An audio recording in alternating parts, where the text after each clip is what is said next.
So I spent most of yesterday gathering materials so that I could fully upgrade Sacrament.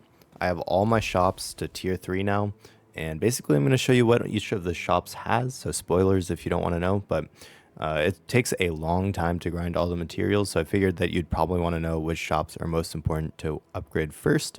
So let's get started with Mirabelle's, or Myra and Mary.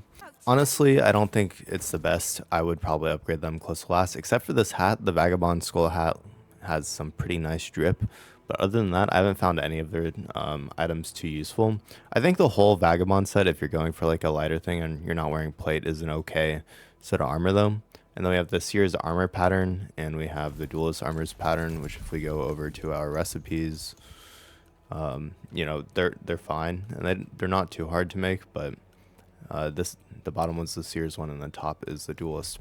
So anyways, moving on from Mira and Mary, I'd say that Greenwich is probably like one of the first people you want to upgrade to tier 3, because he'll have rare items in his shop, such as like bear claws, which are required to upgrade a lot of weapons to tier 3 if they're tier 2, stuff like that. So I would highly oh, and he has like rare recipes as well, so I'd highly suggest upgrading. He's like probably the second person you want to upgrade to tier 3, depending on like what build you're going for and stuff like that. But yeah, Greenwich, very very good. As you can see, is just a bunch of random stuff, but highly suggest upgrading him because you can have the rare stuff that you want. Marcos, honestly, he can probably be, oops, can probably, oh come on, the like interaction's a little bit weird, but anyways, he's probably one of the last people you can upgrade. I think that the main thing that I buy from him was the, where is it? It was the recipe to make focus, because basically, I mean, focus is your mana bar, and I've been using a lot of focus, at least in my build. So that's pretty much the only thing I buy from him. These can be useful, and the tier 3 things, you get the concussive bomb blueprint, but you need gold to craft it, and I haven't seen gold yet. I don't know if it drops in the crucible, but if you look over here, it takes gold ingots, and I haven't even seen gold ore. I'd assume that gold is like a tier 4 item, so because silver is like the tier 3 type of ingot. But yeah, so Marcos probably can be your last. You don't even really need to upgrade him for a while. Then we can talk to Fillmore.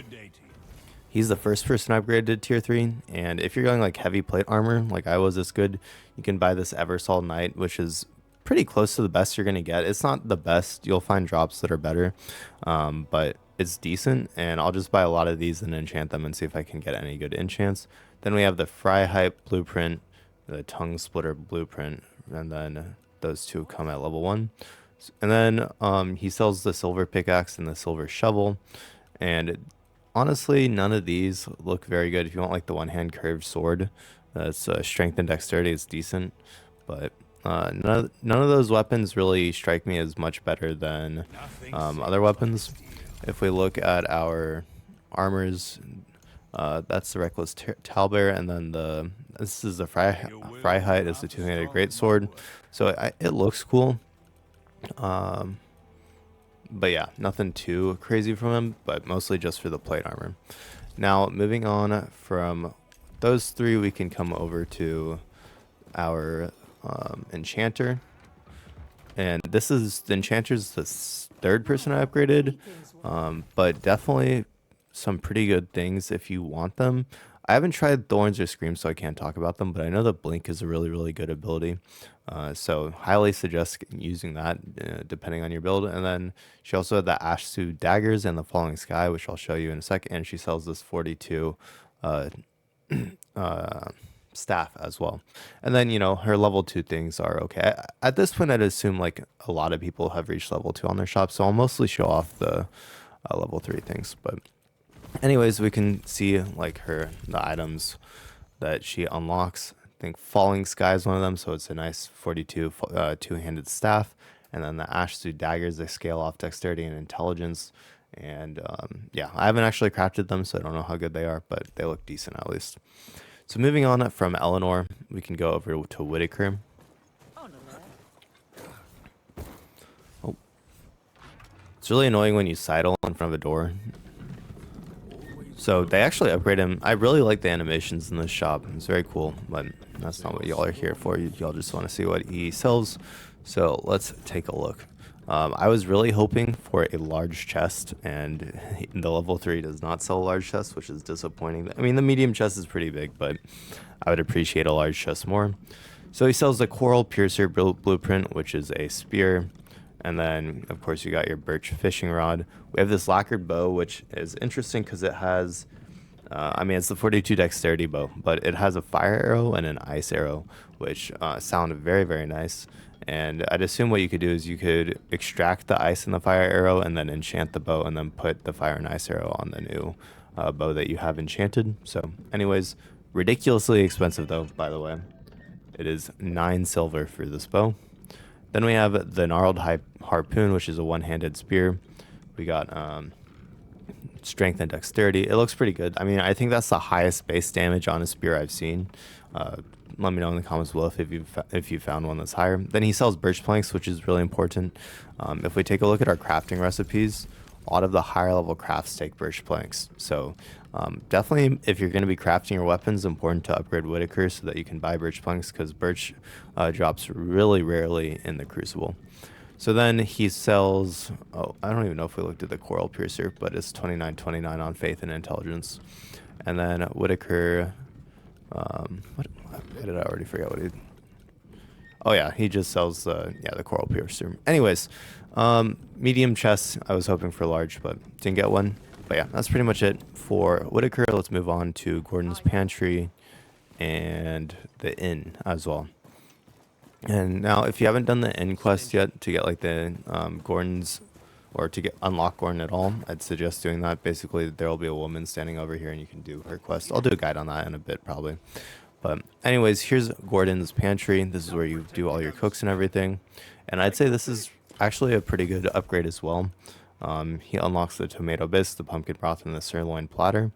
I think the sirloin platter is maybe one of the best foods in the game, actually. If we take a look at it over here, it instantly restores 150 health, which is a lot, and then it increases your health by 45, which is like almost your entire starting health from that. So I'd say this is like an amazing thing to make, and it only costs 2 quality meat and 1 lithop herbs, which he happens to sell both of those, and so that'd be like maybe 1 silver basically per steak platter, but it increases your health by 37. I wouldn't suggest using those to heal, but definitely like before a big boss fight, increasing your health by 45 can make a huge difference.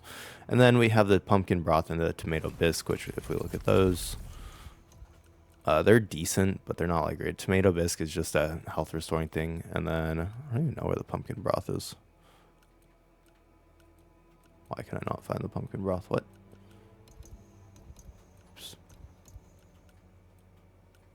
What? Am I crazy? Pumpkin broth.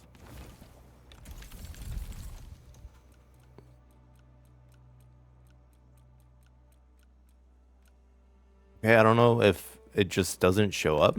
Yeah, I don't know. But anyways, he sells some pretty good stuff as well. Like the raw bass are important for different recipes and stuff. But anyways, that's Gordon. Pretty important. Good upgrade for sure. And I mean, I'd say the sirloin platter is almost necessary for like fighting the Echo Knight and stuff. Then finally, we have the inn. And honestly, this is what I would upgrade last. I don't think we got really anything special from it. Basically, if you go into the, like, if you sleep in a bed when you log off, you get a rested bonus. I'll show you right here. Oh. Yeah, logging out while sleeping will give you a rested bonus after 4 hours. I keep forgetting to do this. It's just so random. I don't know if that really has a place in a game like this. So I don't know what the rested bonus is, but it's definitely something. But anyways, that is the fully upgraded town of Sacrament. Oh, I guess I can show you last thing is the Rookery elevator. It's not as important as the other ones. But I definitely suggest trying to grind to upgrade your chops because it really does unlock a lot of good stuff. It's very boring though, so I'd suggest like leveling up your character while you're doing it because otherwise you're going to be bored out of your mind. But anyways, here's the Rookery elevator. It's pretty much useless for me now because I don't go up to the Rookery anymore. As you see, I have all the Plague Ichor that I can use. I've upgraded every single slot. I even have 2 extras, so there's not really any point of coming up here anymore. So by the time I got around to building this elevator, it's useless. So maybe I'd suggest like lowering the requirements on making this, but it is cool. So a fast way of getting over here. And if you want to actually here, let me show you the different houses too if you haven't bought all of the houses yet. So here's the first house, is the cheapest one. It's definitely out of the way. I'd suggest not buying it because it's just so far away. I'm thinking eventually I'll just use it for like storage purposes, but it's all the way over here. It actually is pretty nicely sized. It just has an upstairs and a downstairs, but it's just so far out of the way. It's like so inconveniently placed that I would not I would definitely not buy that house, like unless you just have the money to spare. So then moving on to the medium house in the square, it's actually it's in the most convenient place of all three houses because it's right next to Davios or Davenport or whatever his name is that does the building projects. But if we come in here, as you can see, I already have some chests here as well. It has a nice amount of space. Definitely not like crazy big, but definitely decent. So I'll probably use this house for a lot of storage as well. And then finally, I'll show you all that I have finished. Oh, it's Danos, that's right. So I finished everything. It's weird that they don't show the completed projects below, but it may just be because eventually they'll have higher tiers for the crafting stations. That's what I would assume. And then finally you have the mainer. This is the 30 silver. This is the house I actually bought first, but definitely a good size. Just have a lot of storage pretty much everywhere. And then you have this room back here, and then we even have the room up here. So definitely bigger. I'd suggest getting the house before this one though, just because it's closer. This one's a little bit out of the way, and the walking speed is so slow in this game that I'd just get the house that's most convenient. But anyways, this is the fully upgraded Sacrament. I hope y'all enjoyed this video. And I hope you found it helpful because it can definitely be hard to figure out what you want to upgrade or buy first, and it takes a while to grind all the resources in this game. So I pretty much did that all of yesterday instead of grinding the Crucible. So anyways, I hope y'all had a wonderful day. Thank you for watching, and I'll see you next time.